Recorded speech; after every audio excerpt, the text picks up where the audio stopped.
HBO, ha? Goodbye na? Oh my God! Wala na ang HBO. Ano ba, TV era na ba? Nasaan na ba? Oh my God! Streaming na nga. Wala na. Madeded na ang cable TV. Wala na.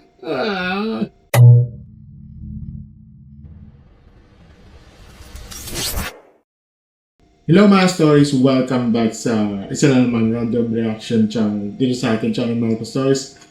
Ako pala si Marky, no? Ngayon, pag-usapan natin ng isang napakalaking balita, no?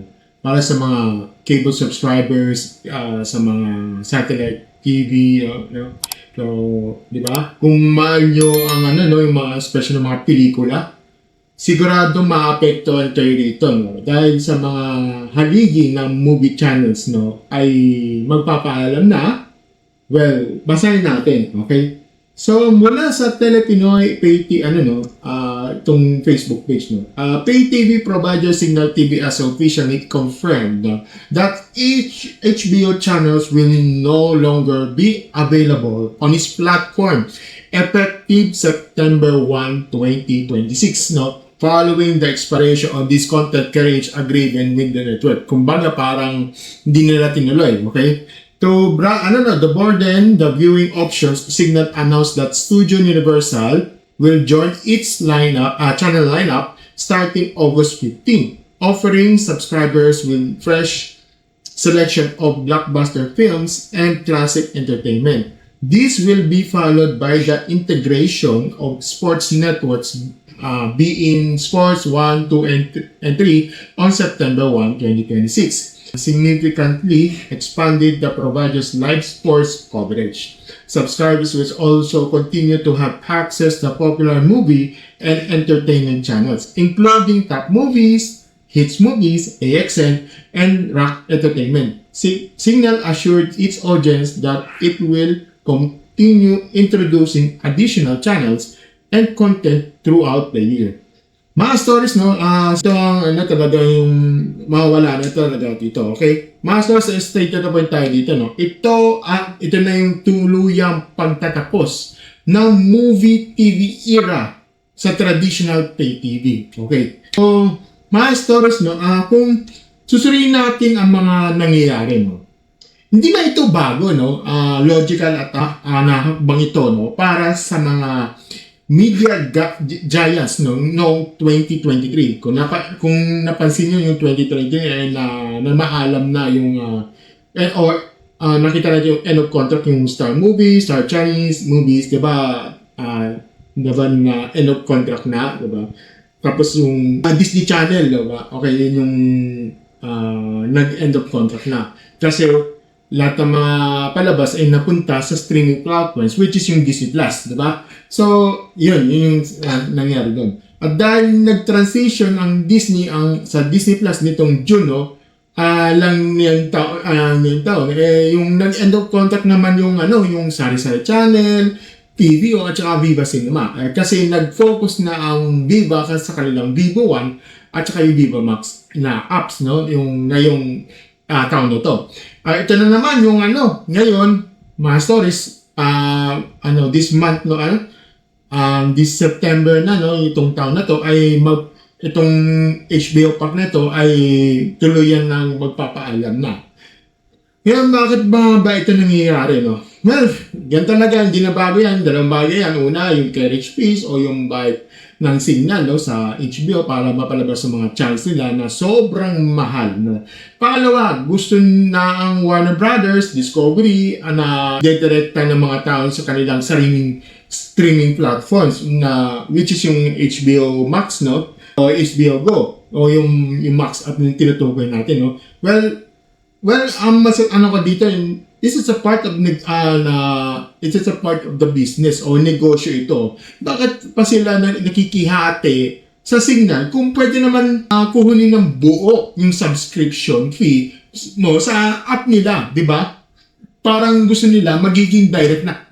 Ayaw nilang dumaan sa provider bago sa kanila, di ba? kung gusto nila na ginawa yung sarili nila app, direct nila sa kanila doon.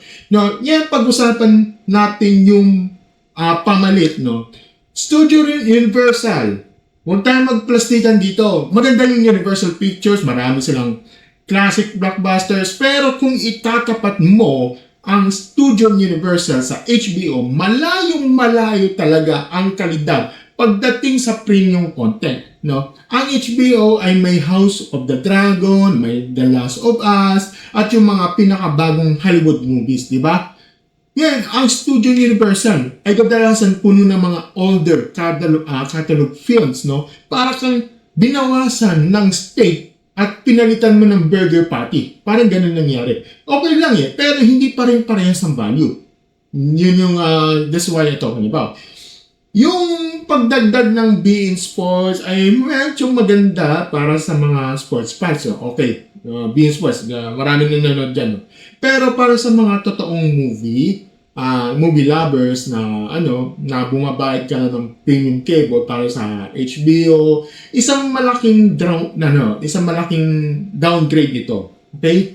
So, mga stories, ang sa huli, tayo mga consumers at ay naiipit ito sa streaming. Kumbaga parang napipilitan kami na magiging lumipat kami sa streaming platforms. Sandali.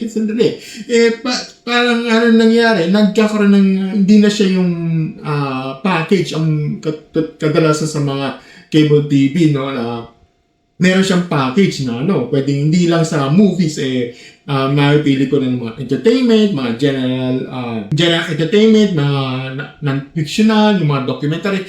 Diba? Ang nangyayari dito, nagiging hiwalay na. Diba? Kumbaga, naghiwalay na yung parang, yung naghiwalay yung mga choices ng mga audience, diba? Yeah, unlike sa mga cable TV na dati ay one-stop shop para sa lahat ng mga entertainment natin ay unti-unti na nakakalbo na. Okay? So, well, ang nangyayari is tinatry na lang yung mga channels, di ba? Kung tatanggalin lang yung signal ng isang premium channel, tulad ng HBO, dapat logical lang ang bumababa din ng monthly bill ng mga subscribers, di ba? Pero alam naman natin na hindi yan mangyayari, no?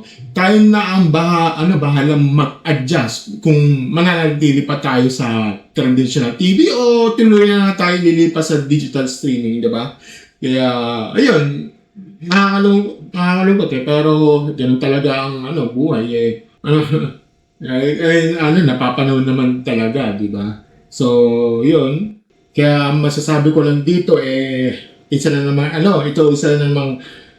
ebidensya na talagang traditional TV ay nasa panahon na tayo na mababa na yung parang paghina na tayo yung mga dekalidad o hindi naman sa dekalidad parang kumbaga bumababa na kumbaga na hindi na siya yung trendy sa atin lalo na sa mga movie side, di ba? At hindi ko sinasabing hindi ko sinasabing mamamatay ng bukas ang cable, no? Hindi ganoon, okay? May market pa rin yan, lalo na sa mga pamilyang sanay sa linear TV, no? Lalo na sa mga probinsya, ganyan.